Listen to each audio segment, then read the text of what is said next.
भारत में होने वाले 2024 के आम चुनाव में चीन की ओर से गड़बड़ी की आशंका पर कैलाश विजयवर्गीय ने कहा कि संभावनाओं से इनकार नहीं किया जा सकता है। उन्होंने कहा, चीन सीधे कुछ नहीं करता है। ये चर्चाएं दुनिया भर में चल रही है। भाजपा महासचिव ने कहा, चीन किसी को आगे नहीं बढ़ने देता है। साथ ही इस दौरान उन्होंने कहा कि देश में जिस तरह से कोरोना महामारी चल रही है, उसमें सभी को साथ में गंभीरता से सरकार के साथ खड़े होकर जनता के दुख दर्द को मिटाने में सहयोग करना चाहिए।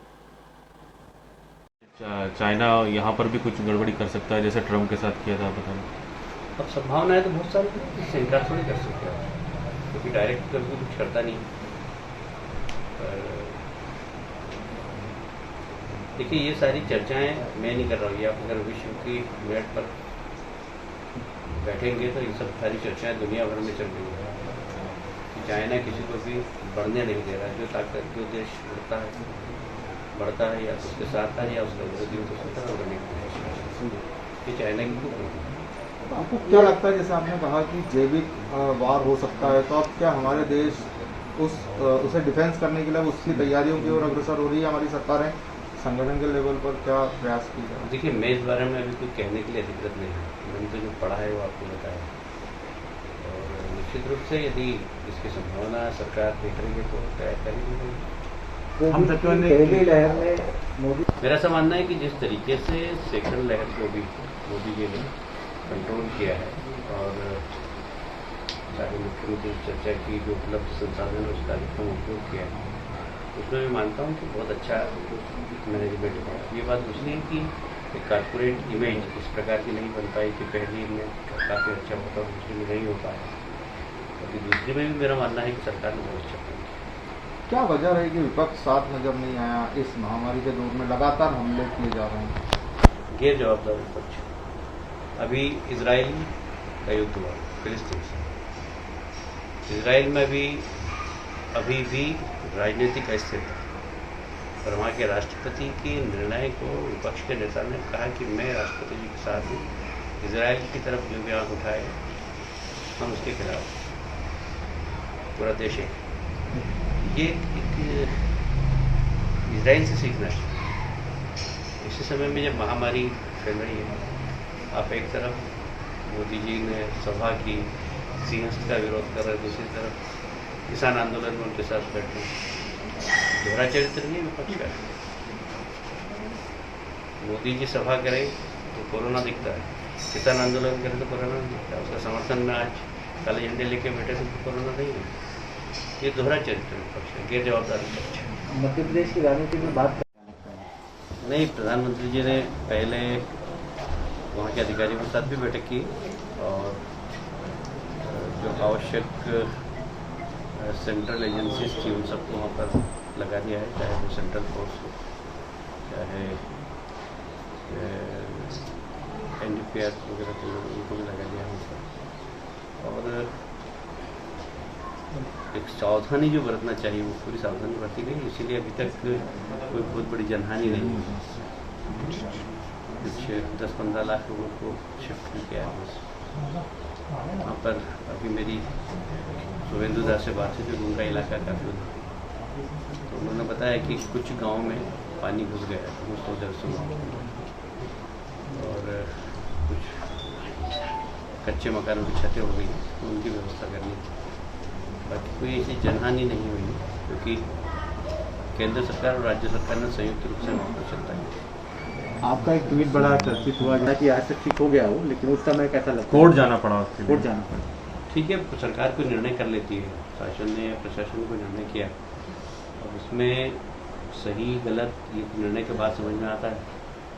पर ये अच्छा है कि वापस से फिर से सब्जी की दुकानें चालू हो गई हैं और रोजमर्रा की चीज़ें भी लोगों को मिल रही हैं। किसान आज काला दिवस मना रहे हैं, 6 महीने हो गए उनके आंदोलन को।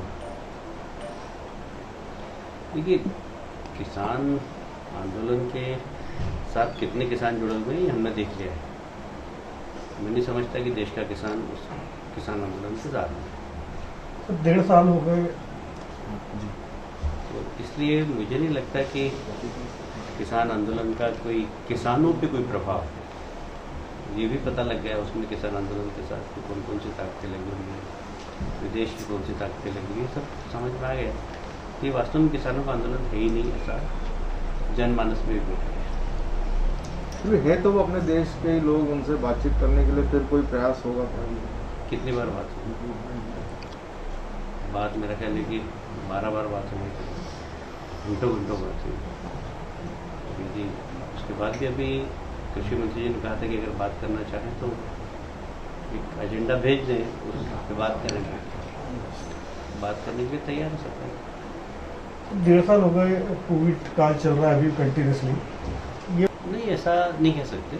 ये तो कोई घटना से एकदम कोई नेतृत्व की लोकप्रियता कम मैं नहीं मानता इसको, क्योंकि इसमें भी मोदी जी ने जिस तरीके से ऑक्सीजन की व्यवस्था की सारी दुनिया के सामने जो भारत का चित्र गया, वो लोगों ने आगे बढ़कर, क्योंकि ऑक्सीजन एकदम तत्काल उत्पादन हो सके ऐसी चीज़ नहीं है, पर जिस तरीके से सारी दुनिया से मदद आई है भारत की, क्योंकि भारत ने भी मदद की। पिछली बार कोविड के दौरान क्लोरोक्विन टेबलेट सारी दुनिया को बांटी हमने। वैक्सीन भी हमारे पास जो सरप्लस हुआ तो उन्होंने दिया है लोगों को। हमारी दुनिया के लोगों ने भी हमारी मदद की, तो हमारी सफल कूटनीति का परिणाम था। ये तो अगर ऑक्सीजन की बहुत ज़्यादा कमी होती बहुत नुकसान होता, पर हमारे लिए कम से कम इंदौर वासियों के लिए तो गर्व की बात है कि हमारे यहाँ ऑक्सीजन की कमी नहीं होती। सर दूसरी लहर चल रही है, अनुमान है ये, दूसरी लहर का कोई ऐसा अनुमान नहीं। दूसरी लहर यदि आप देखें तो एशिया में किसी भी देश में नहीं है, न बांग्लादेश में, न पाकिस्तान में, न श्रीलंका में है, न भूटान में है, कहीं पर भी नहीं। आप देखें चीन वायरस वार वाली बात है, इंडिया का क्या कारण है? शंका है कि सारी दुनिया में सोशल मीडिया में आप देखेंगे तो यह मानव निर्मित वायरस है ऐसा कहा जा रहा है, और इसी शंका की जा रही है कि चाइना ने मानव निर्मित वायरस वार किया है। इसमें अमेरिका के साइंटिस्ट ने भी कल ही बता रहा था CNN न्यूज़ में कि अमेरिका के साइंटिस्ट ने भी कहा है कि हो सकता है कि चाइना का वायरस है और मानव निर्मित वायरस है। ये इंडिया से वॉर एक तरह की कही जाए कि उसने चाइना ने जो आपको जैविक हथियार के रूप में चाइना ने इस्तेमाल किया भारत के खिलाफ। सारी शंकाएं हैं, सारी दुनिया में बहस हो रही है उसके, क्योंकि चाइना से मोदी जी ने जिस तरीके का व्यवहार किया,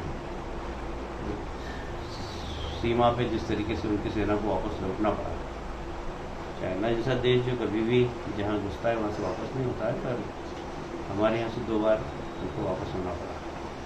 तो कहीं ना कहीं चाइना की नज़र में मोदी जी का खटका तो है, और एशिया महाद्वीप में जिस तरीके से मोदी जी ने अपनी कूटनीति के कारण पड़ोसी देशों से संबंध स्थापित किए, चाहे वो मुस्लिम देश हो, UAE हो, अफगानिस्तान है। तो एक समय था कि दुनिया की वर्ल्ड राजनीति के अंदर हम पाकिस्तान से पिछड़ जाते थे, क्योंकि इस्लामिक राष्ट्र सब एक हो जाते थे पाकिस्तान के समर्थन में। और मोदी जी की कूटनीति के कारण बहुत सारे इस्लामिक राष्ट्र जो आतंकवाद के विरोधी हैं, मोदी जी के साथ पाकिस्तान का उन्होंने विरोध किया। ये सफल कूटनीति के कारण एशिया में चाइना का प्रभाव कम हुआ, और मोदी जी खुद का तो है चाइना को, इसलिए संभावना हो सकती है। मैंने तो एक अमेरिका के अखबार में ये भी पढ़ा कि ट्रंप को हराने में चाइना की बड़ी महत्वपूर्ण भूमिका है, और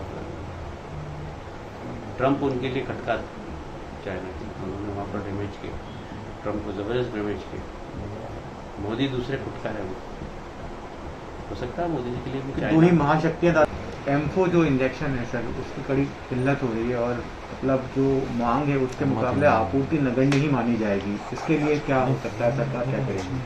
कर रही है। अभी PM ने एक बैठक बुलाई थी, और उस पर यदि इम्पोर्ट हो सकता है तो इम्पोर्ट करने